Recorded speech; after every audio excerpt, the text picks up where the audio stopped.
స్కూల్లో ఎవరైతే విద్యార్థులుగా చదువుతున్నారో తర్వాత వాళ్ళ పేరెంట్స్ అంతా కూడా ఈ కార్యక్రమానికి పిలిచి ఆ విద్యార్థి నడవడిక, ఆ విద్యార్థి యొక్క క్రమశిక్షణ, అలాగే ఆ విద్యార్థి ఏ సబ్జెక్ట్లో బాగున్నాడు, ఏ సబ్జెక్ట్లో కొంచెం బలహీనంగా ఉన్నాడు, ఏ సబ్జెక్ట్లో బలహీనంగా ఉంటే వాటిని మీరు ఇంటి దగ్గర కానీ లేదా అధ్యాపకుల దృష్టికి తీసుకొచ్చేదానికి, తర్వాత ఇలాంటి విలువైన ఏదన్నా కూడా సమాచారం పిల్లలకు సంబంధించింది మీకు, తర్వాత మీకు సంబంధించింది వాళ్ళని ఎప్పుడు గైడ్ చేసే టీచర్లకు వాళ్ళ మీద కొంచెం అవగాహన ఉంటుంది. ఈ అవగాహన అంతా కూడా మీరు స్కూల్కి వచ్చి పలానా రోజు ఈరోజు ఒక డేట్ చెప్తే స్కూల్కి వచ్చి మీతో ఇంటరాక్ట్ అయితే కొన్ని సమస్యలకు,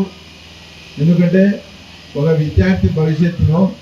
అతన్ని బాల్య దశలోనే విద్యార్థి దశలోనే దాన్ని సరి చేస్తే అతను మంచి ప్రయోజకుడు అవుతాడనే ఒక మంచి ఉద్దేశంతో ఏర్పాటు చేసిన ఈ కార్యక్రమం